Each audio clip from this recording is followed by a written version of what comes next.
जय हिंद बच्चों मैं अजय कुमार वाराणसी उत्तर प्रदेश से आपके अपने चैनल नौ शिक्षण पे स्वागत करता हूँ। बच्चों, उत्तर प्रदेश के बच्चों की एनएमएमएस की परीक्षा राष्ट्रीय एवं संयुक्त छात्रवृत्ति परीक्षा आपकी 9 नवंबर को है और एडमिट कार्ड आ चुके हैं और मैंने उसका वीडियो बना दिया, तो आप एडमिट कार्ड अवश्य डाउनलोड कर लें। अब बच्चों, आज के महत्वपूर्ण वीडियो में मैं आपको भूगोल के यानी कि ज्योग्राफी के आए हुए महत्वपूर्ण प्रश्नों को बताने जा रहा हूँ। और अगर आप विगत कई वर्षों के पेपर देखेंगे 2015 से लेकर अभी तक का, तो काफी क्वेश्चंस बच्चों रिपीट होते हैं और इन क्वेश्चंस को देखना आपको बहुत ही जरूरी है। तो जो बच्चे अभी व्हाट्सएप ग्रुप नहीं ज्वाइन किए हैं तो वो जरूर ज्वाइन करें, चैनल भी ज्वाइन कर लें, जिससे आपको जितनी भी और स्कॉलरशिप फ्री स्कॉलरशिप्स आती है, काफ़ी बच्चों को एसबीआई वाली मिल गई, काफ़ी बच्चों को एलआईसी वाली मिल गई, तो आपको भी मिल सकती है। बस आप जुड़े रहें, जिससे आपको जानकारी में प्राप्त होते रहे। तो वीडियो के डिस्क्रिप्शन में बच्चों लिंक मिल जाएगा। पहला सवाल आपके सामने है, सौर मंडल में कितने ग्रह हैं? तो सभी बच्चे जानते होंगे सौर मंडल में 8 ग्रह हैं, पहले 9 थे, प्लूटो को हटा दिया गया है, इस वजह से कुल 8 ग्रह हैं। अब ग्रहों का क्रम भी याद रखिएगा, ठीक है? सूर्य से लेकर आखिरी तक, मान लीजिए सूर्य है तो पहला आपका मरकरी बुध ग्रह हो गया, Mercury, Venus, Earth, Mars, Jupiter, Saturn, Uranus, Neptune, ठीक है? ये क्रम आपको याद होना चाहिए, ठीक है, एक तरफ से। और सबसे बड़ा ग्रह, सबसे छोटा ग्रह, ये सब भी प्रश्न बार बार आते हैं और आएंगे, ठीक है? नेक्स्ट क्वेश्चन है, निम्नलिखित में से वी आकार की घाटी की उत्पत्ति जो है वो के लिए उत्तरदायी है।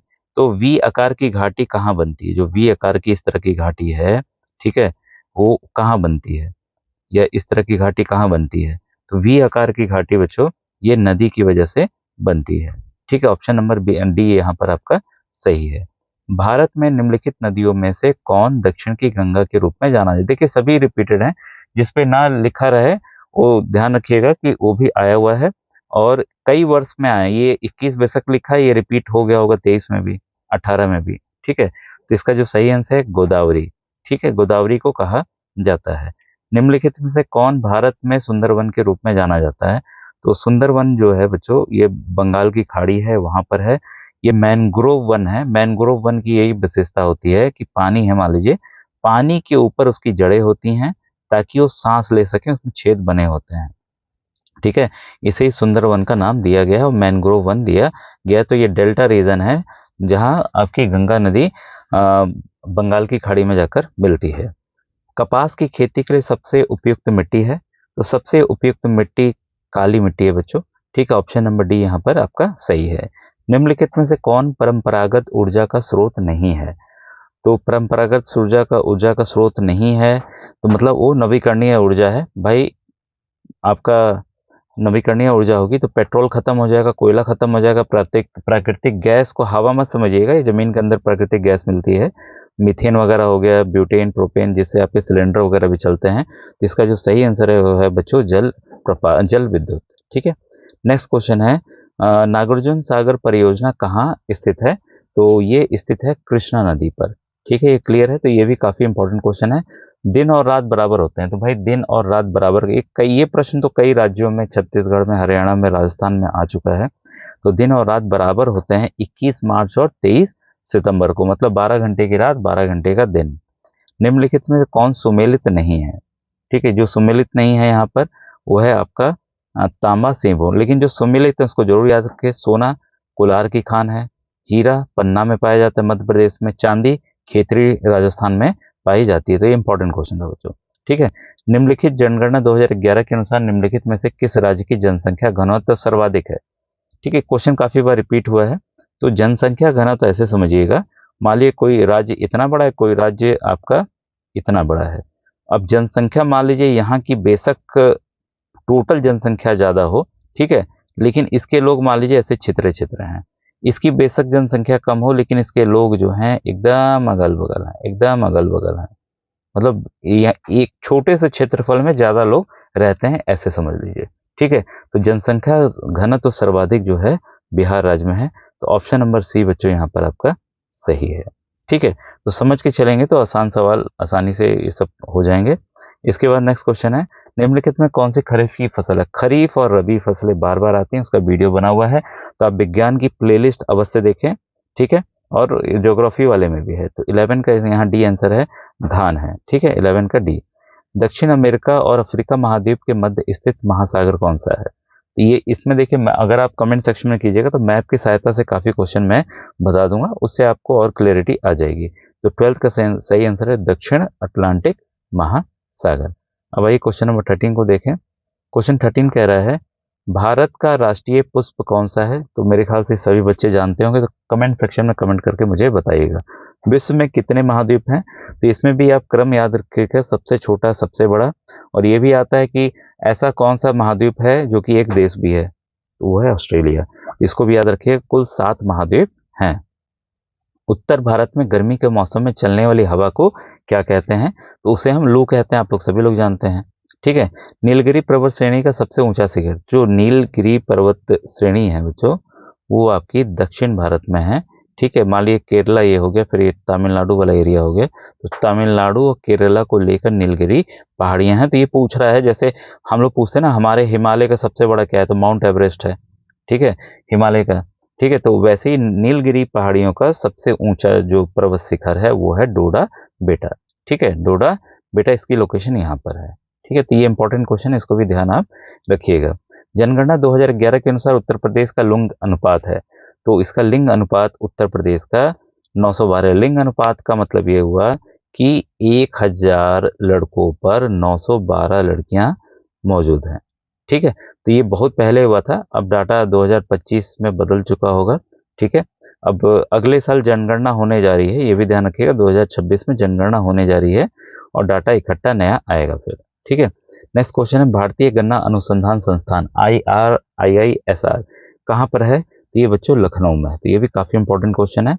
निम्नलिखित में से कौन गंगा नदी की सहायक नदी है? देखिए, गंगा की सहायक नदियां बहुत ढेर सारी हैं। ठीक है, उसका एक अलग वीडियो बना दूंगा। और ये है यमुना नदी, यहाँ जो आंसर है वो है यमुना नदी। याद रखिएगा, ताप्ती नर्मदा नदियां ऐसी 2 नदियां हैं जो आपकी बंगाल की खाड़ी में नहीं गिरती हैं। ठीक है, यहाँ विंध्याचल पर्वत के एरिया शुरू होके ये जो है अरब सागर में गिरती हैं। ये भी इंपॉर्टेंट क्वेश्चन है, इसको आप ध्यान रखेंगे। इसके बाद है दिन और रात कहाँ बराबर होते हैं? भाई कहाँ बराबर होते हैं ये पूछा। पहले एक था कि कहाँ किस दिन होते हैं, अब ये पूछ रहे दिन और रात बराबर कहाँ होते हैं। तो ये विषुवत रेखा हमारे इक्वेटर पे ये होते हैं। अब हमारी पृथ्वी है, इसको अगर हम आधा आधा बांट दें तो ये 0 डिग्री होता है। कर्क रेखा, मकर रेखा आपको पता होगा, तो ये सब चीजें मैंने समझाई हैं। 23.5 डिग्री नॉर्थ उत्तर की तरफ, 23.5 डिग्री साउथ दक्षिण की तरफ। ठीक है, भारत जो है इस पोजिशन पे आपका है। ठीक है, तो ये जो है कहाँ बराबर होती हैं? तो विषुवत रेखा यानी कि इक्वेटर पर होती है। इस कॉन्सेप्ट को आप समझ के रखें, काफी सवाल आते हैं। हरिकेन क्या है? भाई हरिकेन एक तरह का चक्रवात है, समुद्री चक्रवात। ठीक है। उत्तर प्रदेश का सबसे बड़ा जिला कौन सा है? भाई सबसे बड़ा जिला तो लखीमपुर खीरी है, ये याद रखिएगा, काफी इंपॉर्टेंट है।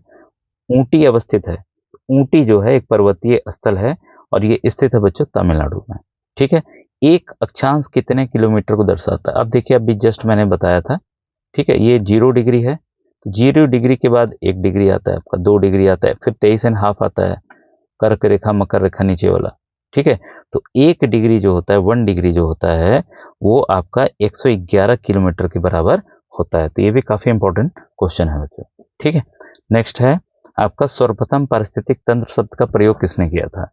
ठीक है, ये सभी क्वेश्चंस देखिए बच्चों बहुत इंपॉर्टेंट है, एक भी क्वेश्चन आप मिस मत कीजिएगा। ठीक है। 25 का CH हैकल। ठीक है, ये इसका बच्चों सही आंसर है। अंतर्राष्ट्रीय तिथि रेखा कहते हैं, तो एक अंतर्राष्ट्रीय तिथि रेखा है, अगर उसके अगल बगल जाते हैं तो एक दिन इधर से जाएंगे घट जाएगा, दूसरी तरफ से जाएंगे तो दिन बढ़ जाता है। तो अंतर्राष्ट्रीय तिथि रेखा जो है 180 डिग्री देशांतर है। ये देखिए इक्वेटर था ना, ठीक इसका उल्टा, ठीक इसका उल्टा 180 डिग्री है। ठीक है, वो आपका 180 डिग्री देशांतर है। ठीक है, 26 का ए ऑप्शन बच्चों यहाँ पर सही है।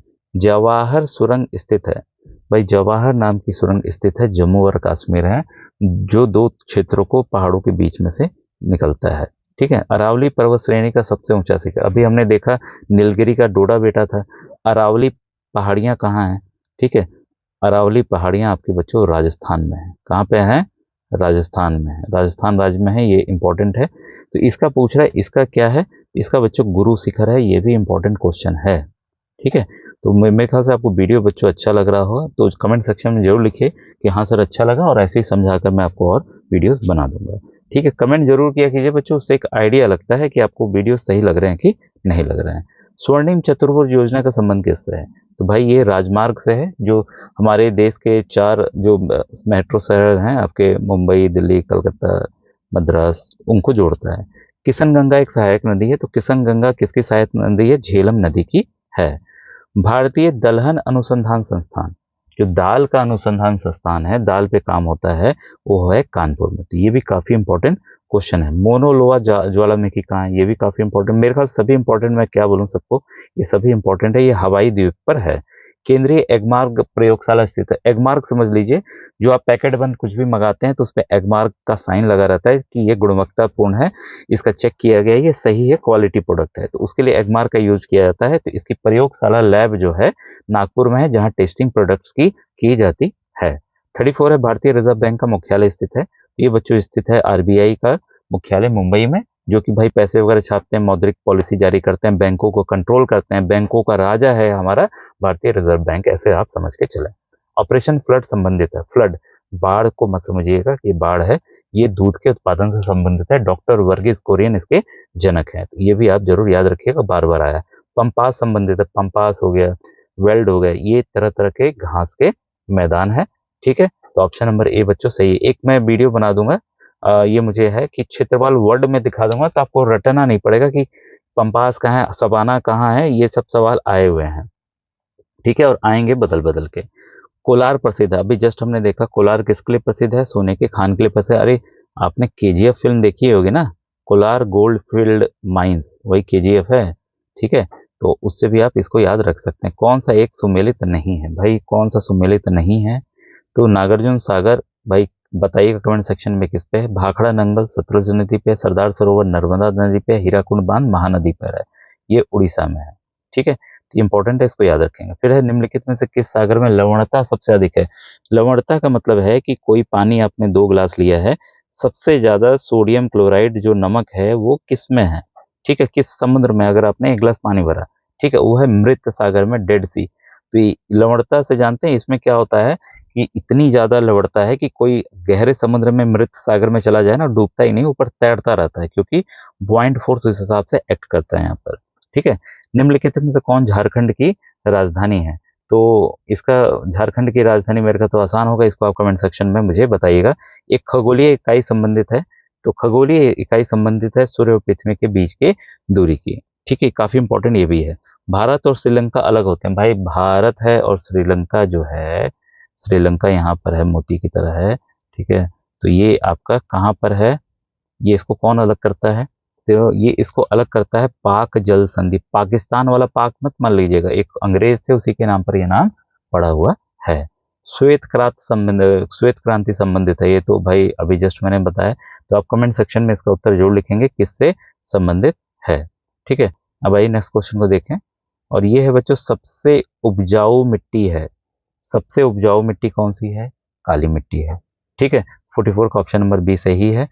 फॉन एक स्थानीय पवन कहाँ की है? फॉन, फॉन स्थानीय पवन है स्विट्जरलैंड की। ठीक है, स्विट्जरलैंड जो कि यूरोप का एक देश है। विश्व में दुग्ध उत्पादन में भारत का स्थान, भाई दुग्ध उत्पादन में भारत फर्स्ट है, नंबर 1 है। ठीक है, भारत में उदार औद्योगिक नीति किस वर्ष अपनाई गई? उदार औद्योगिक नीति में उद्योगों को आराम से लगाना, जितने भी कंपनीज कोई लगाना चाहता है उसको आसानी से लगा लेना। तो ये उद्योग नीति आई थी 1991 में। ठीक है, डॉक्टर मनमोहन सिंह उस समय हमारे प्रधानमंत्री थे। एगमार्क संबंधित, अभी तो जस्ट हमने बताया एगमार्क किससे संबंधित है, तो इसका भी आप कमेंट सेक्शन में आप मुझे बताइएगा। निम्नलिखित में से कौन सा सुमेलित नहीं है? ठीक है, तो कौन सा सुमेलित नहीं है? भाई कैगा तो उड़ीसा में है ही नहीं। ठीक है, ये सभी क्या है बच्चों? ये सभी न्यूक्लियर पावर प्लांट्स हैं। रावत भाटा याद कीजिए, इंपॉर्टेंट है, सिंगल में भी आ सकता है क्वेश्चन कि रावत भाटा कहाँ स्थित है? राजस्थान में स्थित है। ठीक है, कलपक्कम कहाँ पे है? तो तमिलनाडु में है। नौरोरा कहाँ है? तो उत्तर प्रदेश में है। ठीक है, तो कैगा कहाँ है? ये कमेंट सेक्शन में आप मुझे बताएंगे। ठीक है, अब ये देखिए बच्चों, ये नेक्स्ट क्वेश्चन आपके सामने है। अब मैं 50 क्वेश्चन पे एंड कर रहा हूँ, बाकी 50 बताते चले जाऊंगा। नाबार्ड अस्तित्व कब में आया? तो नाबार्ड है क्या? नाबार्ड एक ऐसी संस्था है, इसका फुल फॉर्म भी याद रख सकते हैं, आता है नाबार्ड ऐसी संस्था है जो कृषि लोन बांटता है। ठीक है, किसानों को लोन यही पूरा नाबार्ड ही कंट्रोल करता है। तो इसका सही आंसर है बच्चों आपका 1982।